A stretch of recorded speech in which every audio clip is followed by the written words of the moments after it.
Hello and welcome to Nancy Graham, the Space Ranger. This is going to be chapter 26, but before we get stuck in, I'd like to mention another show called Madison on the Air. And the reason I mention it, well, it's twofold. The first is that they're going to run a 1-minute ad for this show during their Christmas episode, which is going to be Miracle on 34th Street, airing on the 1st of December. And I'd highly recommend checking that show out, if nothing else for the just excellent voice acting that goes on during the show. It's really the gold standard for this sort of drama.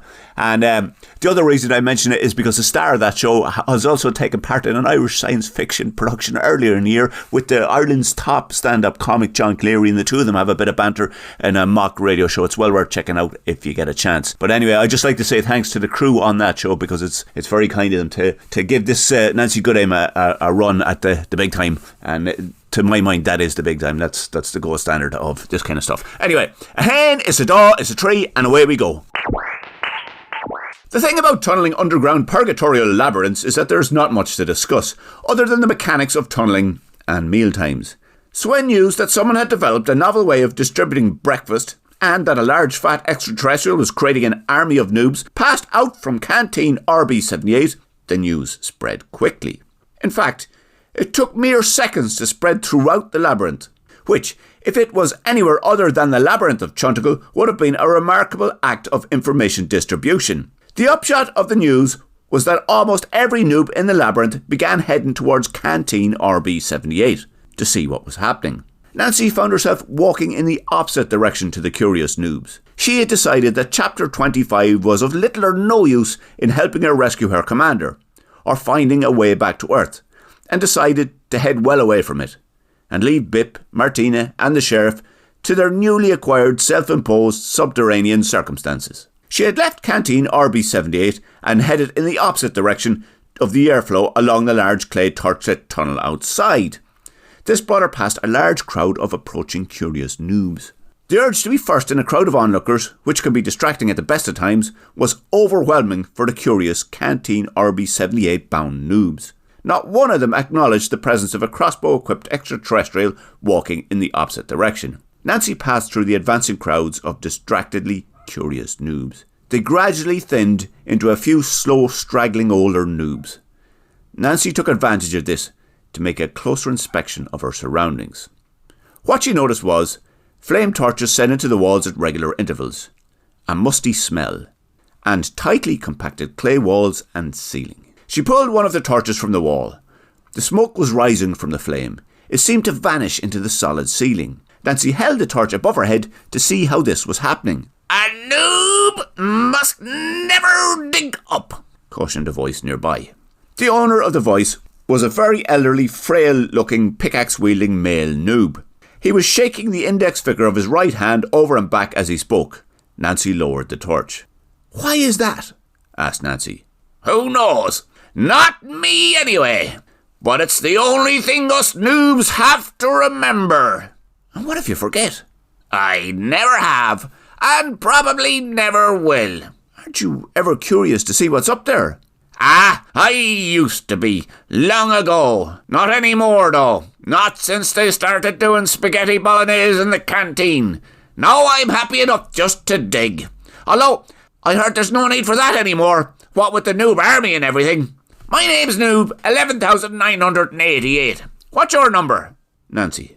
"Noob Nancy?" "No, Mission Specialist Nancy McGinley from the European Space Agency on planet Earth." "Right, do you mind if I just call you Nancy?" "No," replied Nancy. Nancy replaced the wooden flaming torch into the metal holster that had been holding it to the wall. She then patted the clay wall and looked up. It would be difficult and probably dangerous to hack into the roof of the tunnel. "The air must be circulating from somewhere," she muttered. "There must be a way up out of here." "Up and out of the Labyrinth of Chunticle? I doubt it. Not possible. Although the stairs might be worth trying." "There are stairs?" "Not really stairs, more like a windy passageway. But they do go up, so they might count as stairs." "What, are you telling me anyone could just walk up out of the labyrinth at any time?" "I don't know, probably." "Why hasn't anyone tried?" Everyone probably forgot. The life of a labyrinth-digging noob might be boring, but it's busy. At least I forgot anyway. Plus, nobody has ever brought it up, well, until now." "How could everyone forget? How could you forget something like that?" I had a lot of things to remember. I thought you had only one thing to remember. Yeah, but it's an important thing, and quality is always more difficult than quantity. Anyway, I don't think that entrance is far. I think. The entrance was not far, but it took time to get there. Noob 11,988 was a slow and doddery sort of noob, and those characteristics were expressed in the way he moved. Here it is, I think.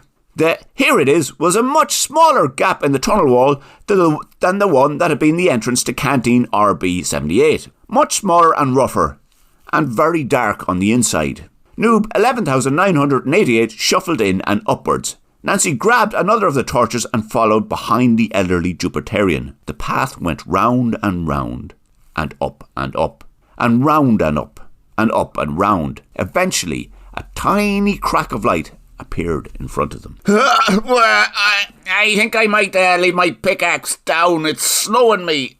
Give it to me, we might need it.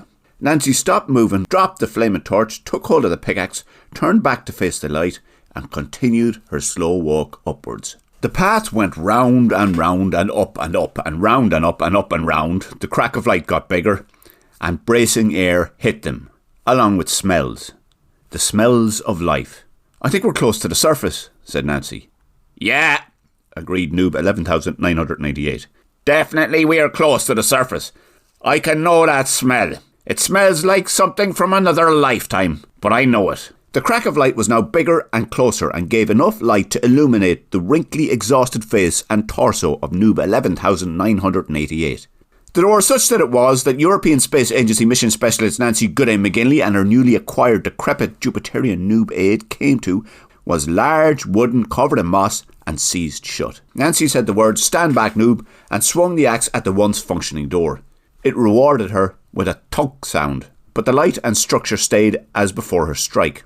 She knocked, pounded, thumped, hit, battered, and finally carefully jabbed with the pickaxe around the sliver of light, and eventually got tired, and laid the pickaxe in the ground, and sat down. "Are you done?"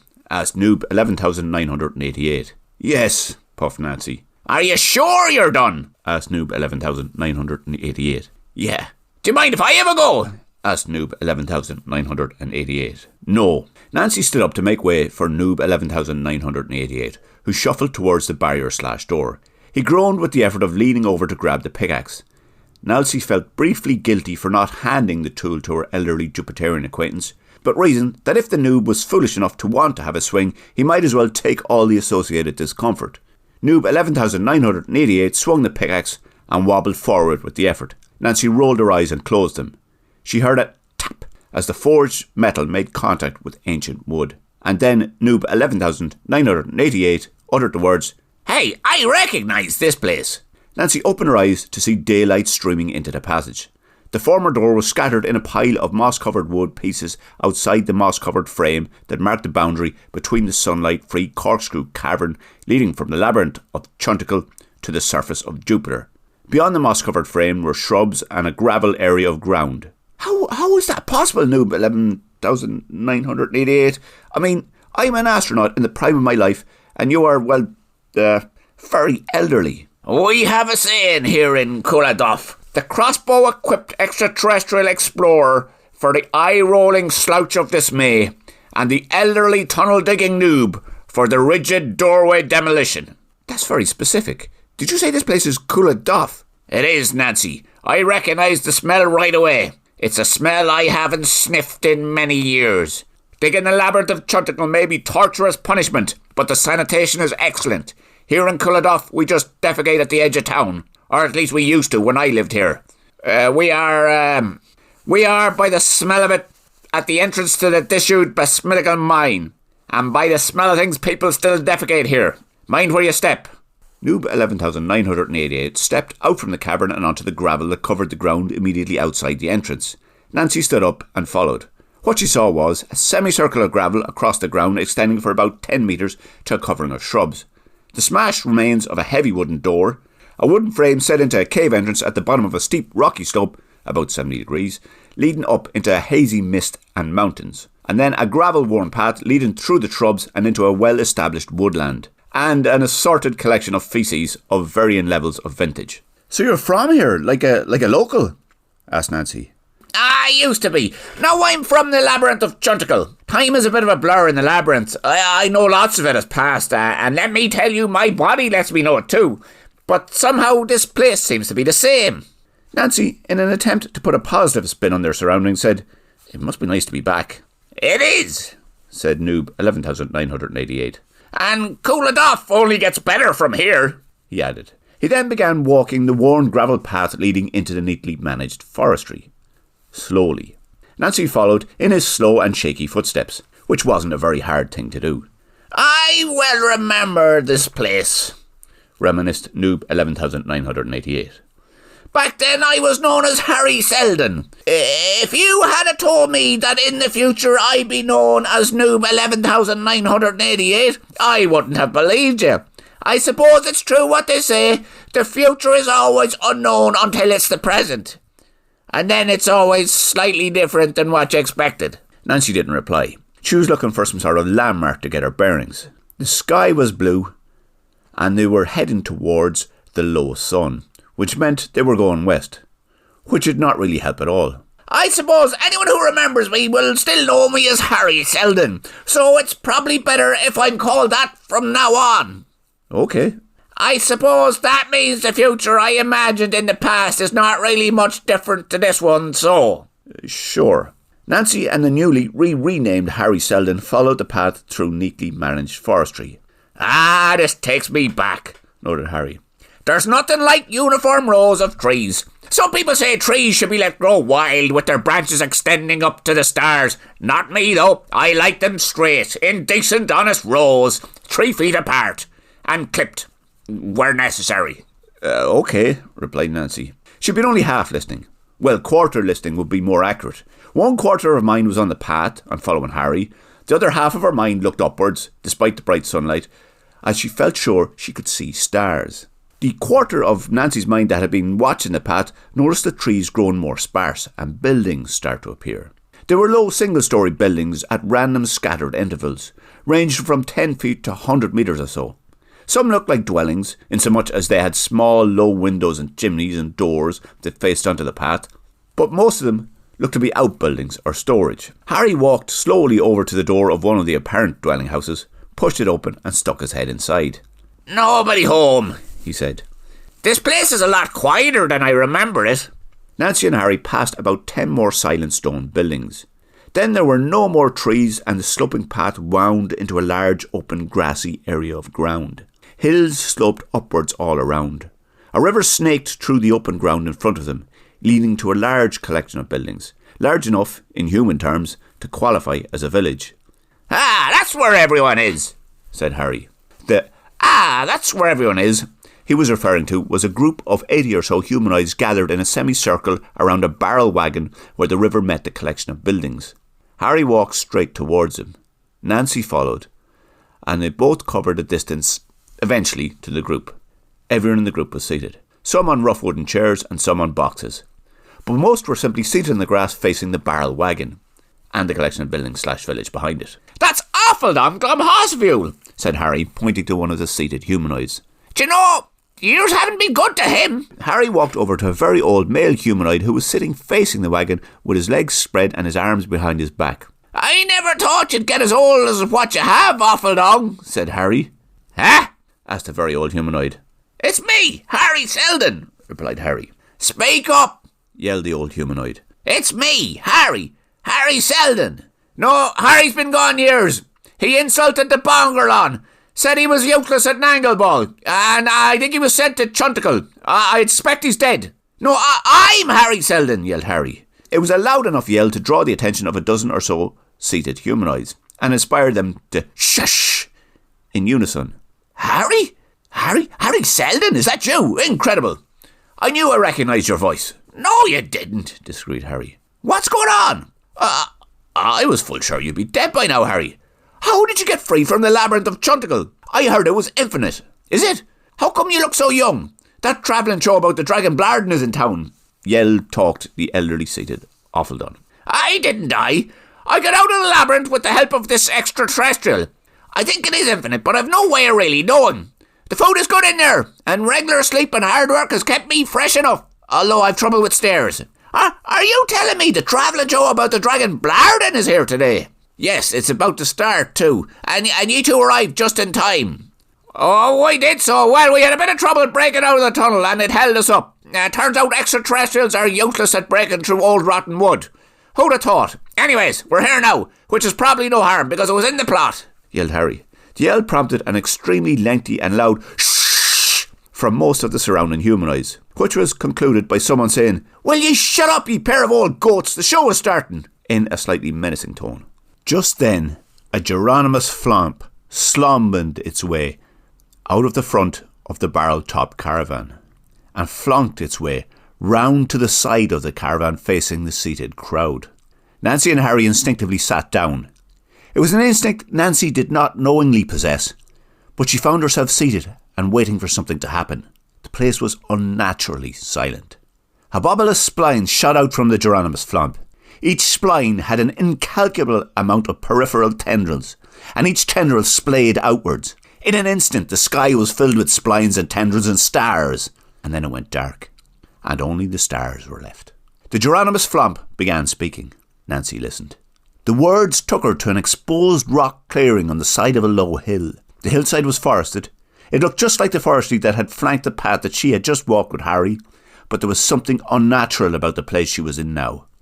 She wasn't really there. She was just observing. She found herself imagining a cub dragon with its mother. The dragon and mother were standing in the clearing and staring up at the stars. The mother was talking. "Myself and your father always came here," she said. "There is nowhere better to look at the stars on this planet." The cub nodded and stared up. Its nostrils flared and mouth fell open. "Not many people know that, but your father told me, and now you know too." The cub exhaled a small flame. The night air was cold and the flame quickly fizzled out. Its smoke drifted skywards. I saw a shooting star. Is that Daddy?" asked the cub. "No," replied his mother, "but he's up there. The shooting star is a sign sent by the gut to remind us of him." I'm going to travel to the stars one day," said the cub. "I'm sure you will," said its mother. Nancy felt years passing. The cub was older, still closer to childhood than fully grown, but older. It was lying on a nest of elaborately woven fabric and listening. Two voices were arguing nearby. "These opportunities come but once in a lifetime. There are dragons who live their lives without ever getting a chance like this." But what about Blarden?" came the second voice. It was the voice from the exposed rock clearing, the cub's mother. The tone was broken and angry. I'm going. You two will want for nothing. Galactic Command pays well, much better than the wages in this solar system. We're just going to catalogue some binary star systems. I'll be back within a planetary cycle." The voices went silent. "Blarden is young. He won't notice me gone." Nancy felt more time passing. The mother and cub were back on the hilltop rock clearing, and the cub was older. They were both staring at a starry night sky. "Where is he now?" asked the cub. "They call it Antares, Blarden," replied the mother. "I don't think we can see it from here. It's the furthest any dragon spacecraft has ever gone." In an instant, Nancy was imagining herself back inside that same nest that the cub dragon had been lying in during the earlier argument, and standing next to the dragon called Blarden. He was older and looking out of a window down at the lights of a dragon transport which had stopped. There was nothing in Nancy's European Space Agency training that had described the customs and ways of dragons, but when Nancy saw the two uniformed, solemn-looking dragons exiting the transport, she knew it was not a warm or pleasant task they had to do. Blarden must have sensed that too, because he flinched and shuddered. The two uniformed dragons removed their hats as they approached below the window. "There has been an accident, and no survivors. They did us all proud. We're very sorry." The bearers of bad news are universally recognisable. The sombre and apologetic tones that spoke to Blarden's mother inspired wailing, and caused Blarden to run to an exposed rock clearing on the side of a low hill. The hillside was forested. Blarden stared at the stars. They all flickered, and for one short moment Nancy was back sitting in the semicircle of about 80 or so Jupiterians, listening as the Geronimus flomp spoke. The very old former noob she now knew as Harry Seldon was sitting next to her. Everyone was silent. The Geronimus flomp rapidly adjusted the peripheral tendrils at the end of its Habobolus splines, and Nancy found herself once more as an observer in the life of the dragon Blarden. More time had passed, years and years. This time Nancy imagined Blarden in a uniform, inside the control room of a spacecraft, with about a dozen other uniformed dragons staring at a holographic map of the universe. Except for Blarden. He was speaking to one of the other dragons. Blarden and one of the other uniformed dragons looked to be agitated, and every one of the others carefully ignored the pair as they spoke. But it's definitely our solar system. That blue planet is unique, and there's nothing else like it in the known universe. That is no matter, Blarden. Even if I knew where we were, I could not tell you. You well know the exact route of an intergalactic traverse is known only to Central Command. What would happen if a crew on a decade-long hardship mission suddenly found out they were passing their home, huh? Blarden was silent as the other dragon spoke. Every other creature in the room was silent too, but each one was listening. A red dot blinked and passed close to a single star with 9 orbiting planets on the holographic map of the universe. One of the planets was unmistakably blue and caused that single star system to stand out among the dozen or so others visible on the hologram. What would happen, Commander, is that they would want to go home, which is what we want to do now. We've already done 2 traverses. It's enough. And the crew have had enough. We're going home. The dragon Blarden had been speaking to began a slow walk around the room and started speaking louder so the entire room could hear. So that's it then, ha! A mutiny! And each one of ye too scared to admit it, so ye got that simpleton Blarden to speak up for ye. The room stayed silent apart from some indistinguishable automated commands and beeps coming from the control panels and screens on the walls of the room. The red dot was moving to the single star and its 9 orbiting planets. Ye all well know that the opportunity to serve with mapping command only comes once in a lifetime. There are no second chances, and you can all be sure that the crew who mutiny on board a Dragon spacecraft during an intergalactic traverse will go down in history as a symbol of morally bankrupt cowardice. And that will be your legacy. It is every dragon's duty to reach for the stars, and if you are not prepared to do it willingly, I will make force you will do it unwillingly. Of the 13 dragons that had listened to the speech, only Blarden responded. You cannot do that, Commander. You're only one dragon and the rest of us want to go home. We've already set a course, and as soon as we intersect Jupiterian gravity, this spacecraft is going to drop from the traverse. It is in my scaly, sun-deprived hole going to drop from the transect. We have a mission to complete, and I'm going to make sure we all complete it, even if it means killing us all. The dragon Blarden had been referring to as Commander then unleashed a fiery torrent from his mouth. In an instant, the control room was drenched in flame. Several of the other dragons collapsed to the floor, their scales and uniforms a blaze of yellow and blue. The fire-breathing commanding dragon then moved slowly to the centre of the room, spraying fire as he moved.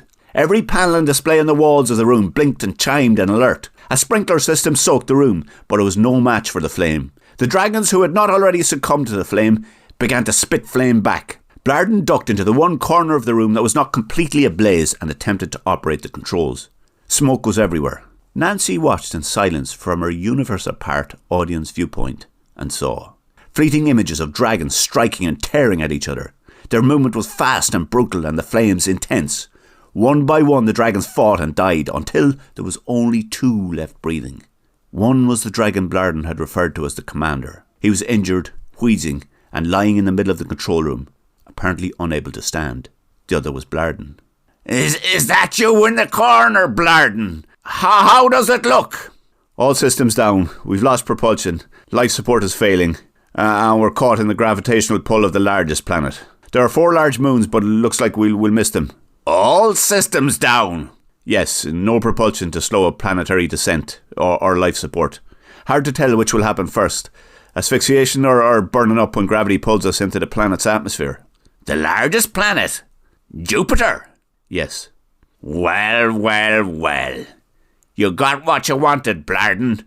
You're going home. Nancy watched in silence. Time, which had once passed rapidly, was now passing very slowly. The years of Blarden's life had gone by in a flash, and now the seconds were creeping by. The injured commanding dragon spoke again. I envy you, Blarden. You know that. Blarden did not respond to the injured dragon. You have a family, a son, a pregnant wife, a home. Your life has been well lived. Blarden continued to ignore the injured dragon. Is it okay if I keep talking to you, Blarden? I know you hate me, but I'm dying. and I don't want to die in silence. Blarden didn't answer. Every sacrifice, continued the injured commanding dragon. Every year of struggle, every star system catalogued, every galaxy mapped, everything I've spent my whole life doing, everything will die with this spacecraft.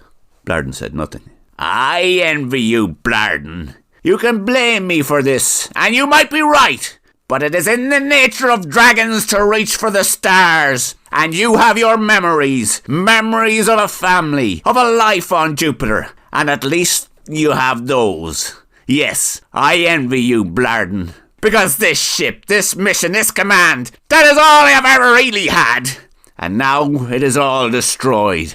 I envy you, Blarden. You are wrong, Commander. I don't blame you for this. And my life has not been well lived. I had a life, a home, a family, but I turned my mind to the stars, to this mission, and now I don't even know my own son. I left my pregnant wife to do this, to be here. For what? To realise how precious all that was. How short a time we all really have, and how it can all be taken away in an instant. Blarden stared at the display on the panel next to him. We're entering the atmosphere now, Commander.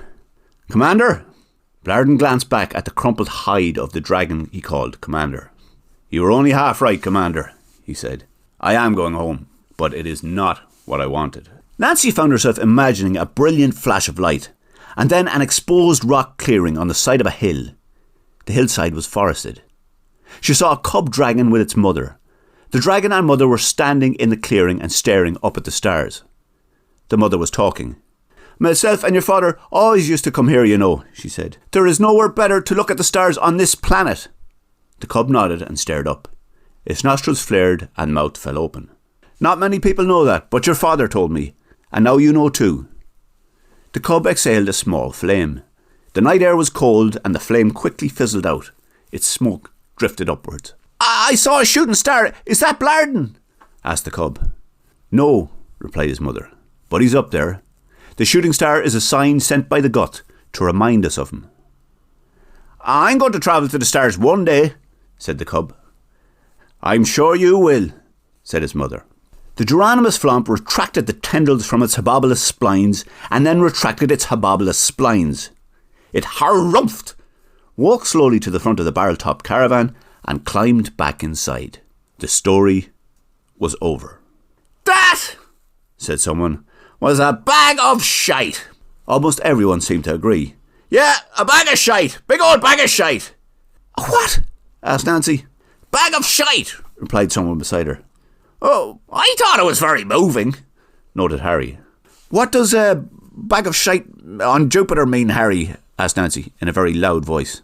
Bag of shite? Never heard of it, replied Harry. What does Ofaldon, what does bag of shite mean? Huh? Replied Ofaldon Glumhostivule. What does bag of shite mean? Said Harry in an even louder voice. Not sure, but it must be good because Chancellor Staunton uses the saying, and he's Sosmond Borkstaple's right-hand man. Chancellor Staunton? Sosmond Borkstaple? Remarked asked Nancy. Bag of shite? Remarked asked Harry. It's going to take me a while to catch up with the new sayings around here. Has anyone here met Chancellor Staunton? Asked Nancy. She asked loudly and urgently. Urgently enough for someone nearby to say, how would we have? He's only just arrived on Jupiter, and already he is Sosmond's most trusted advisor. There's no way anyone coloured off would be allowed to speak to him. You mustn't be from round here. I'm not, said Nancy. She's an extraterrestrial from the European Space Agency, offered Harry. Is that in outer space? Asked someone. Of course it is, replied Harry. Does she know Chancellor Staunton? Don't be stupid. Outer space is a big place. You can't expect her to know everyone. It sounds like she knows him.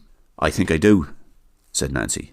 And that was it for the mid-morning on the 4th day of the first crewed human mission to another planet. A newly appointed Jupiterian Chancellor, European Space Agency mission specialist Bart McMurrow on top of a Spontalager transportation robot on the Sea of Uncertainty, a newly formed subterranean army of sorts, a newly renamed Harry Seldon, and a Geronimus flomp. Right, that was a long one. Thanks if you stuck with it. I hope you stuck with it, and I appreciate it if you did. There'll be more next week or the week after in chapter 27. And don't forget, if you are tooling around the internet and looking for stuff to listen to, check out Madison on the Air. It's a great show and well worth checking out. And they have a new episode coming up on the 1st of December.